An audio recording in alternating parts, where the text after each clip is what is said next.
आज state bank ने external account के नवंबर के महीने के हतमी आदादोशुमार जारी कर दिए हैं।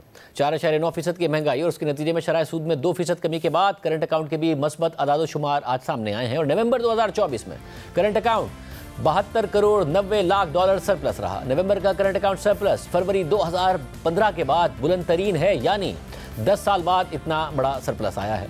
रवा माली साल के 5 माह में current account 94 crore 40 lakh dollar surplus हो गया है, जबकि गुज़िश्ता माली साल के इब्तिदाई 5 माह में 1.67 अरब डॉलर का खसारा रहा था। जुलाई से नवंबर तक मुल्की बरामदात 13.28 अरब डॉलर रही। जुलाई से नवंबर तक मुल्की दरामदात 22.97 अरब डॉलर रही। माली साल के 5 महीनों का तिजारती खसारा 9.68 अरब डॉलर रहा। 5 माह में तरसीलात ज़र 14.76 अरब डॉलर मौसूल हुई। नवंबर में आईटी बरामदात 32.4 करोड़ डॉलर रहीं। अक्टूबर के मुकाबले में नवंबर की आईटी बरामदात 2% कम रही, मगर गुज़िश्ता बरस से 25% ज़्यादा रही। Governor State Bank Jamil Ahmad ने कल हमारे प्रोग्राम में बता दिया था कि नवंबर में 700 मिलियन डॉलर से ज़ायद का करंट अकाउंट सरप्लस आएगा, जिसके बाद माली साल के इब्तिदाई 5 माह में 950 मिलियन डॉलर का करंट अकाउंट सरप्लस हो जाएगा। उन्होंने मजीद कहा था कि हुकूमत ने बजट बनाते हुए इस माली साल में सूद की अदायगी का 9,800 अरब रुपए का टारगेट रखा था, मगर अब शरह सूद तवक्कात से ज़्यादा कम होने की वजह से सूद की अदायगी 9,800 अरब रुपए की जगह 8,300 अरब रुपए रहेगी और हुकूमत को 1,500 अरब रुपए की बचत होगी।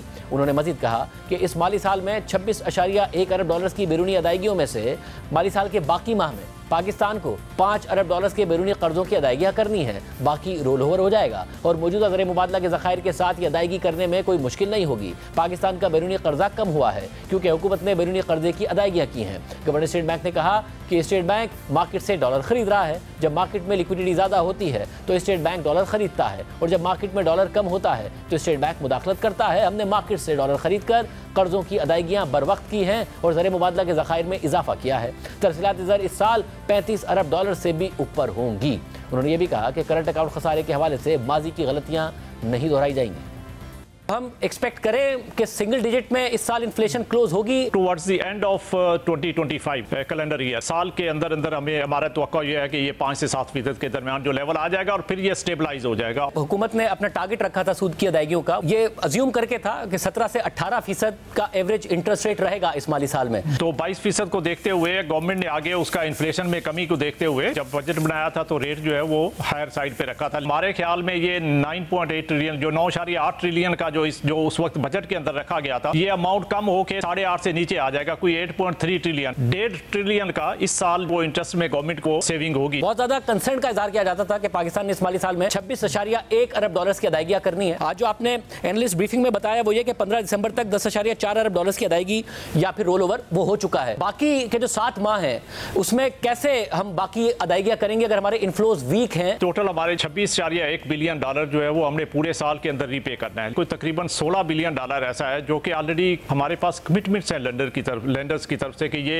रोल ओवर हो जाएगा। जो रीपेबल अमाउंट है वो सिर्फ 10 बिलियन जो है वो 10.25 बिलियन के करीब है। में से 5 बिलियन से ज्यादा हमने पे कर दिया। इसका मतलब ये है कि अभी बाकी के 6.5 माह जो है इसमें हमें सिर्फ 5 बिलियन के करीब जो है ना और रीपे करना है और 12 बिलियन डॉलर के रिजर्व के साथ हमें 5 बिलियन डॉलर पे करना इस साल के अंदर जो है वो बिल्कुल इसमें जरा भी जो है वो मुश्किल नहीं आएगी। माजी में तनकीद होती थी कि स्टेट बैंक इंजेक्ट कर रहा होता है, अब यह है कि बहुत ज्यादा बाय कर रहा है और डॉलर इन्फ्लेटेड है। जो तनकीद जो करने वाले इदारे उनको तो कुछ ना कुछ तनकीद करने के लिए कुछ ना कुछ चाहिए। उन्होंने ये तनकीद करनी शुरू कर दी है कि डॉलर बाइंग कर रहे हैं, तो ज़ाहिर है डॉलर बाइंग अगर मार्केट के अंदर सरप्लस लिक्विडिटी है तो सेंट्रल बैंक बाई करेगा। अगर उसमें कोई शॉर्टफॉल होता है तो हम उसमें सप्लाई भी करते हैं। इस साल जो है वो अभी भी अब पिछले जो पहले 5 माह इसके अंदर भी हमने बाइंग की है, तो इसके नतीजे में हमने ना सिर्फ अपनी डेट रिपेमेंट्स जो है वो टाइमली की हैं बल्कि हमने अपने रिजर्व्स को जो है वो उसमें भी खातर का इजाफा किया। इस साल हम ये प्रोजेक्शन कर रहे हैं कि पूरे साल के हमारे रिजर्व जो रेमिटेंसेस हैं इंशाल्लाह 35 बिलियन डॉलर से ऊपर जाएंगे। ये नवंबर का तकरीबन 700 मिलियन डॉलर से ज्यादा का सरप्लस आएगा। पहले 4 माह में हमारा सरप्लस जो है वो 200 मिलियन से ज्यादा है, तो टोटल मिला के ये तकरीबन 950 मिलियन डॉलर का हमारा सरप्लस हो जाएगा पहले 5 माह के अंदर। वो साइकिल है जिसमें इंटरेस्ट रेट्स कम होते हैं, इकोनॉमिक एक्टिविटी थोड़ा पिकअप करती है तो फिर इंपोर्ट्स बढ़ती हैं और वो फिर करंट अकाउंट डेफिसिट की तरफ हम चले जाते हैं। इस दफा वही होने जा रहा है। हमने इंशाल्लाह माजी में जो गलतियां की हुई हैं उनको नहीं दोहराना। हमारा जो हिस्टोरिक ग्रोथ रेट है पिछले 10 साल की अगर आप एवरेज देखते हैं तो वो 3.5% है। इस साल हमारा जो है वो ग्रोथ रेट जो है हमारी पिछले 10 साल की हिस्टोरिक एवरेज की तरफ जो है वो जा रहा है। इससे ऊपर इंक्रीज करते हैं लेकिन साथ साथ अपने फॉरेन एक्सचेंज के इनफ्लोज भी इंक्रीज करते हैं, तो उसके साथ तो ये सस्टेनेबल ग्रोथ होगा।